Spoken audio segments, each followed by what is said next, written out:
মরণ থেকে যতই পালাও মরণ তোমায় লইবে ঘিরি। মরণ থেকে যতই পালাও মরণ তোমায় লইবে ঘিরি। যদিও সুদূর আকাশ পানে পালাও সেথায় লাগিয়ে সিঁড়ি।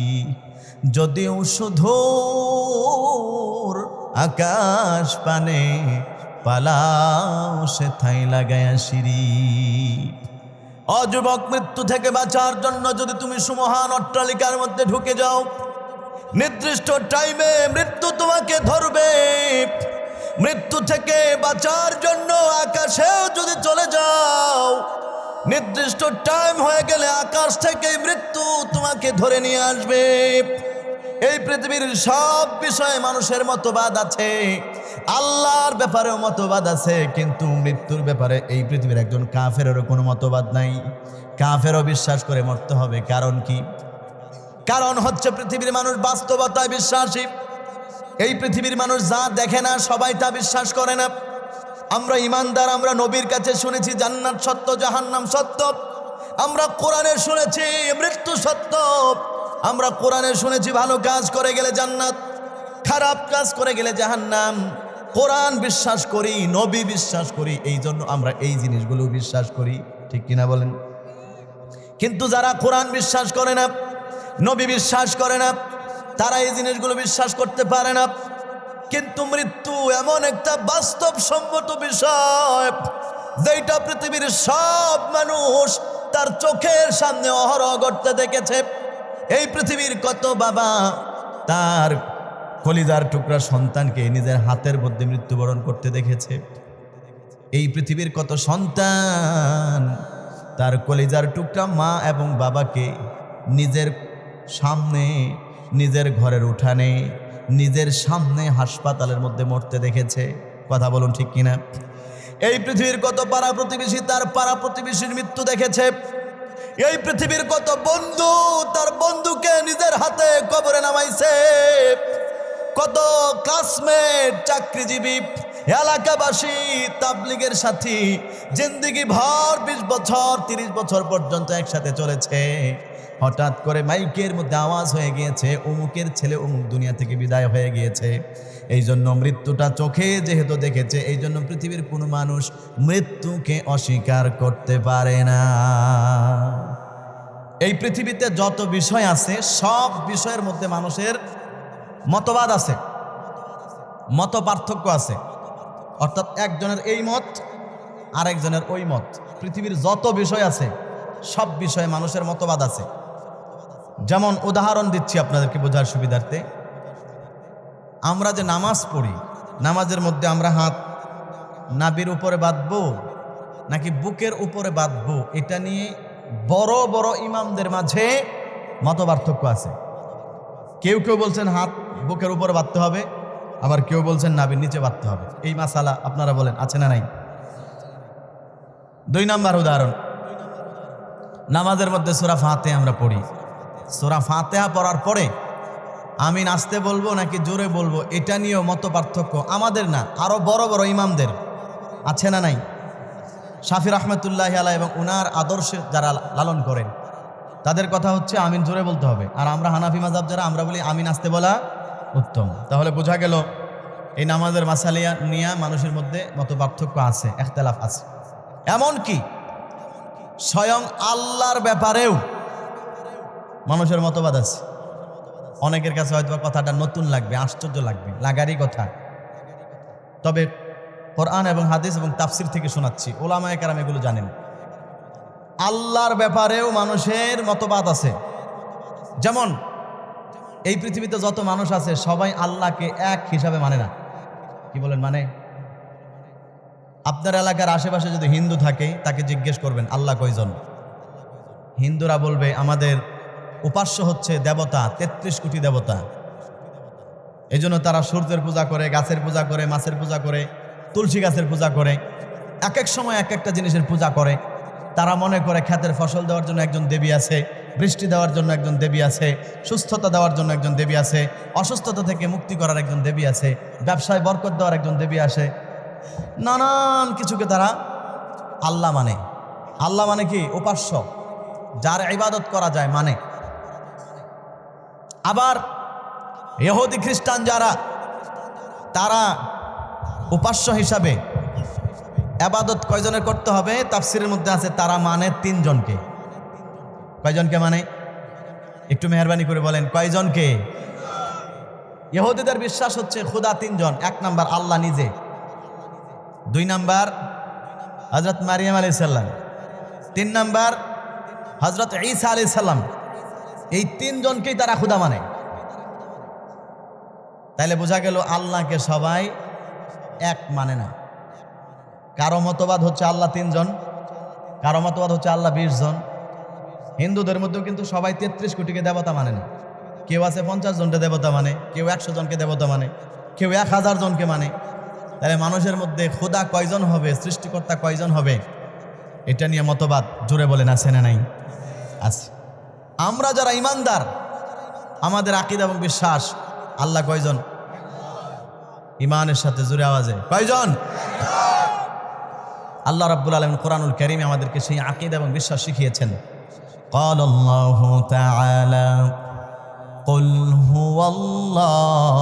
হুয়াল্লাহু আহাদ আল্লাহুস সামাদ লাম ইয়ালিদ ওয়া লাম ইউলাদ ওয়া লাম ইয়াকুল লাহু কুফুয়ান আহাদ। পড়েন আল্লাহু আকবার। মক্কার কাফেররা নবীজির কাছে আসলো, নবীজিকে প্রশ্ন করলো, ইয়া রাসূলুল্লাহ, আমরা যেই সমস্ত মূর্তিগুলোর পূজা করি, অনেক মূর্তির পূজা করি, অনেক কিছুকে আমরা আমাদের খোদা হিসেবে মানি, অনেক মূর্তি স্বর্ণ দিয়ে তৈরি করা, অনেক মূর্তি আছে রূপা দিয়ে তৈরি করা, অনেক মূর্তি আছে কাঠ দিয়ে তৈরি করা, অনেক মূর্তি হচ্ছে খেজুর দিয়ে তৈরি করা। আপনার কাছে জানতে চাই, আপনি যেই খোদার ইবাদত বন্দেগী করেন, সেই আল্লাহ তাআলা কিসের তৈরি? তিনি কয়জন? তিনি কি আমাদের মতো অনেকগুলো খোদা নাকি? আল্লাহ রাব্বুল আলামিন তাদের জবাব দেওয়ার জন্য কোরআনুল কারীমের মধ্যে সাথে সাথে জিবরাইলকে দিয়ে আয়াত নাজিল করেছেন, কুল হুয়াল্লাহু আহাদ। ইয়া রাসূলুল্লাহ, আপনি তাদেরকে বলে দেন আল্লাহ হচ্ছেন একক, আল্লাহুস সামাদ, তিনি হচ্ছেন বেনিয়াজ, পৃথিবীর সব কিছু তার মুখাপেক্ষী, তিনি কোনো কিছুর মুখাপেক্ষী নন। লাম ইয়ালিদ ওয়া লাম ইউলাদ, তিনি কারো থেকে জন্মগ্রহণ করেন নাই, তিনি কাউকে জন্ম দেনও নাই। তার মানে ওনার স্ত্রী, সন্তান, বাবা মা কিচ্ছু নাই। সর্বশেষ আল্লাহর ব্যাপারে কি হবে বিশ্বাস? আল্লাহ রাব্বুল আলামিন আয়াতের শেষাংশে বলে দেন, ওয়ালাম ইয়াকুল লাহু কুফুয়ান আহাদ। আল্লাহু আকবার বলেন। আল্লাহ রাব্বুল আলামিন বলেন, আপনি জানায়া দেন আল্লাহ তাআলার সমকক্ষ কোনো কিছু হতে পারে না। কথা বলুন ঠিক কিনা? আল্লাহর সমকক্ষ পৃথিবীর কোনো কিছুই হতে পারে না। আমার ভাইয়েরা, আমি যেই জিনিসটা বুঝাইতে চাচ্ছি আপনাদেরকে, মানুষ মতবাদ করতে করতে আল্লাহর ব্যাপারেও মতবাদ করতে তারা বাদ দেয় নাই।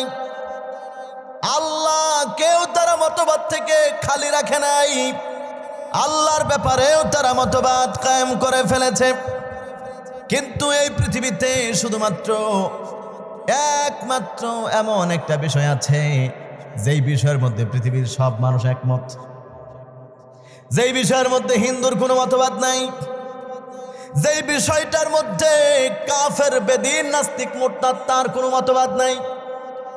একজন নাস্তিক যে আল্লাহকে মানে না, কোরআন মানে না, ইসলাম মানে না, তাকেও যদি জিজ্ঞেস করা হয়, বলো তো দেখি মৃত্যুর ব্যাপারে তোমার কথাটা কি, নাস্তিক বলবে আমি আল্লাহ মানি না, জান্নাত মানি না, জাহান্নাম মানি না, কিন্তু মরতে হবে, এই কথাটা চরম চিরসত্য একটা কথা। এই কথার ব্যাপারে পৃথিবীর কারো কোনো দ্বিমত নাই। কথা বলুন ঠিক কিনা? আপনার এলাকায় যদি একটা হিন্দু থাকে, কালকে জিজ্ঞেস করবেন, বলো তো আল্লাহ আছে কিনা? বলবে নাই। বলো জান্নাত জাহান্নাম আছে কিনা? তার বিশ্বাস অনুযায়ী সে বলবে এগুলো নাই, আমি বিশ্বাস করি না। বলো কবরে আযাব হবে? বিশ্বাস করি না। হাসরের মাঠে তোমাকে আবার জীবিত করে আল্লাহর সামনে দাঁড় করানো হবে? হিন্দু বলবে বিশ্বাস করি না। তাহলে মরতে হবে? হ্যাঁ, এটা মানে মরতে হবে। মৃত্যুর স্বাদ সবাইকে গ্রহণ করতে হবে। এই কথা একজন হিন্দু কাট্টা কাফেরও বিশ্বাস করে। কথা বলুন ঠিক কিনা? আল্লাহ রাব্বুল আলামিন কোরআনুল কারীমের মধ্যে বলেন, কুল্লু নাফসিন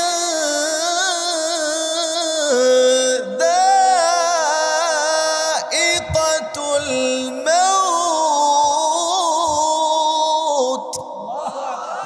আল্লাহ রাব্বুল আলামিন বলেন, পৃথিবীতে যত নফস আছে সবাইকেই মৃত্যুর স্বাদ গ্রহণ করতে হবে। নফস বলতে শুধুমাত্র মরণ থেকে যতই পালাও, মরণ তোমায় লইবে ঘিরি।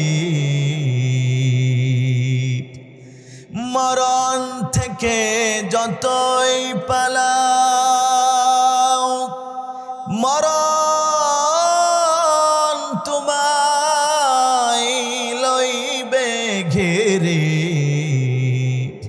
যদিও সুদূর আকাশ পানে পালাও সেথায় লাগিয়ে সিঁড়ি।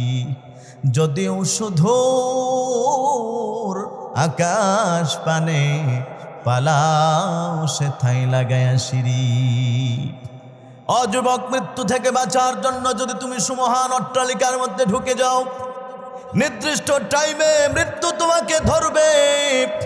মৃত্যু থেকে বাঁচার জন্য আকাশেও যদি চলে যাও, নির্দিষ্ট টাইম হয়ে গেলে আকাশ থেকে মৃত্যু তোমাকে ধরে নিয়ে আসবে।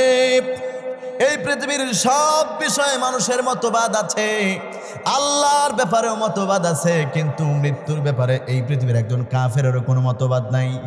কাফেরও বিশ্বাস করে মরতে হবে। কারণ কি? কারণ হচ্ছে পৃথিবীর মানুষ বাস্তবতায় বিশ্বাসী। এই পৃথিবীর মানুষ যা দেখে না সবাই তা বিশ্বাস করে না। আমরা ইমানদার, আমরা নবীর কাছে শুনেছি জান্নাত সত্য, জাহান্নাম সত্য।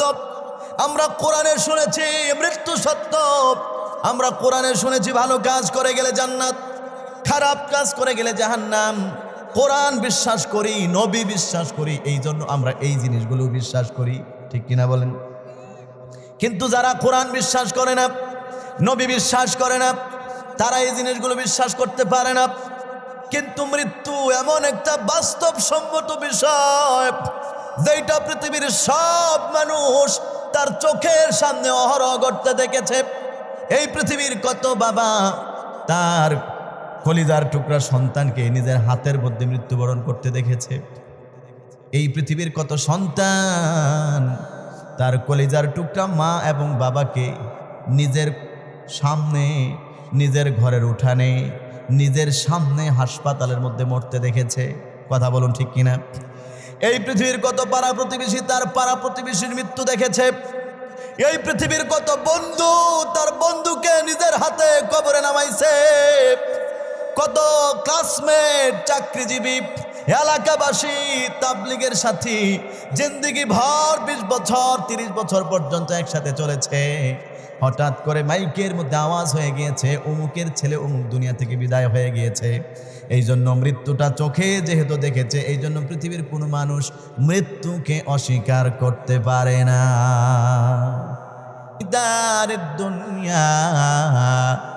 দুনিয়ার জমিনে আমাদের সময় খুব কম।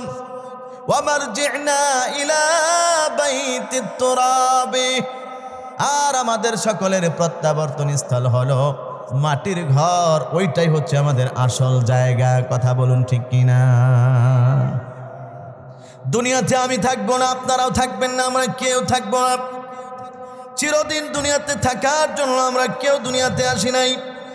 মৃত্যু থেকে বাঁচার জন্য যদি আমি পালিয়ে যাই, তারপরও মৃত্যু আমাকে ধরে ফেলবে টাইম মতো, ঠিক কিনা বলেন? কোরআনুল কারীমে আল্লাহ ধার্তহীন ভাষায় ঘোষণা করেন, কুল ইন্নাল মাউতাল্লাযী তাফিররুনা মিনহু ফাইন্নাহু মুলাকীকুম সুম্মা তুরাদ্দুনা ইলা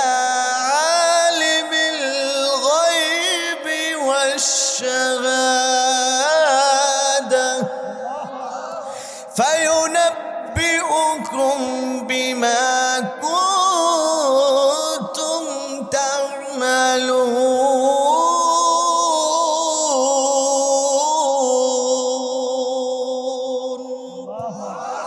আমার ভাইরা সূরাতুল জুমআ আল্লাহ রাব্বুল আলামিন ঘোষণা করেন, হ পৃথিবীর মানুষেরা, ইয়া রাসূলুল্লাহ আপনি পৃথিবীর মানুষকে জানা দেন, কুল হে নবী আপনি বলুন, ইন্নাল মাউতাল্লাযী তাফিররুনা মিনহু ফাইন্নাহু মুলাকীকুম। ও পৃথিবীর মানুষেরা, যেই মৃত্যু থেকে বাঁচার জন্য তুমি পলায়ন করছো, সেই মৃত্যু অবশ্যই তোমাকে গ্রাস করবে। সুম্মা তুরাদ্দুনা ইলা আলিমিল গায়বি ওয়াশ শাহাদা, তারপরে তোমাকে মহান রব আল্লাহর সামনে নিয়ে যাওয়া হবে। শুধুমাত্র নেওয়ার পরে শেষ নয়, ফায়ুনাব্বিউকুম বিমা কুনতুম তা'মালুন, বরং তুমি জীবনে যা আমল করেছো, ভালো হলে ভালো, খারাপ হলে খারাপ, এই সমস্ত আমল সম্পর্কে আল্লাহর সামনে তোমাকে খবর দেওয়া হবে। মরণ বরণ আমাদেরকে করতেই হবে, মৃত্যু থেকে কেউ বাঁচতে পারবে না, কথা বলুন ঠিক কিনা?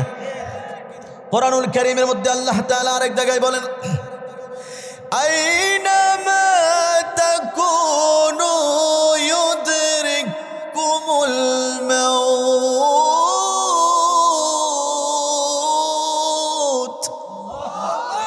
ওয়ালাউ কুনতুম ফি বুরুজিন মুশাইয়াদা। আল্লাহ রাব্বুল আলামিন বলেন, পৃথিবীর মানুষেরা যেখানেই থাকো না কেন, মৃত্যু তোমাকে গ্রাস করবেই করবে।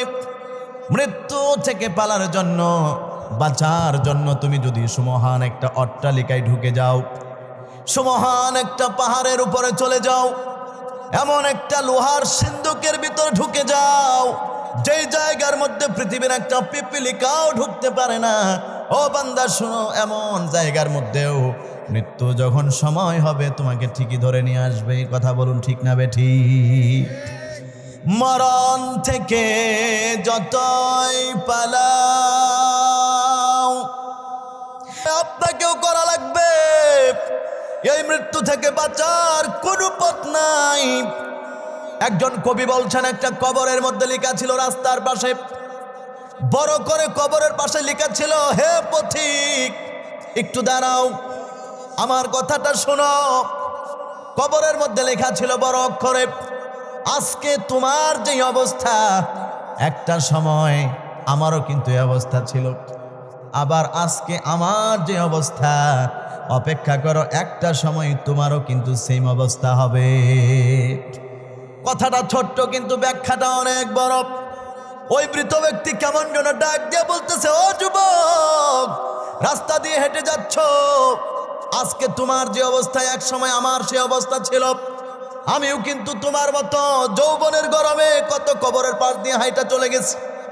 আজকে তুমি যেরকম বাজারের ব্যাগ নিয়ে আমার কবরের পাশ দিয়ে চলে যাচ্ছ, আজকে তুমি যেরকম মসজিদ দেখাও নামাজ না পইরা গানের হেডফোন কানের মধ্যে লাগায় চলে যাচ্ছ, আজকে তুমি যেরকম টাকা পয়সা থুয়াও দান করো না, একটা সময় আমারও ছিল, আমিও কিন্তু এগুলো করেছি।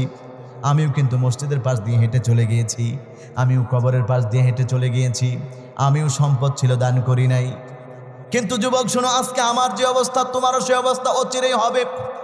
আজকে আমি যেরকম এতিমের মতো কবরে শুয়ে আছি, বেশি দিন বাকি নাই, তোমাকেও শুইতে হবে। কোটি টাকার মালিক এবার যুবকটা একটা সিন্দুক বানালো, কোন কোন তাফসিরে আছে কাঁচ দিয়ে একটা ঘর বানালো। যেই ঘরের মধ্যে মাকড়সা তো দূরের কথা, পিঁপড়াও ঢুকতে পারে না, এমন একটা ঘর নিরাপত্তা বেষ্টনী দিয়ে স্ত্রীকে নিয়ে থাকে। দিন যাচ্ছে, সময় যাচ্ছে, স্ত্রীর সাথে সময় পার করছে। একদিন ঘুমাইতেছেন দুপুরের বেলায়, হঠাৎ করে স্ত্রী বলছে, স্বামী আপনার তাকায় দেখেন। অবাক করা ঘটনা, যেই ঘরের মধ্যে একটা মাকড়সাও ঢুকতে পারে না, সেই ঘরের মধ্যে কি করে ওই ছাদের মধ্যে ছোট্ট একটা মাকড়সা দেখা যায়। স্বামী লাফ দিয়ে উঠলো, কি ব্যাপার, কোথায় সেই মাকড়সা? তাকায় দেখে ছাদের মধ্যে ছোট্ট মাকড়সা ঝুলতেছে। সুবহানাল্লাহ বলেন। আল্লাহর কোরআনের কথা কত সত্য। যার যেখানে মৃত্যু লেখা,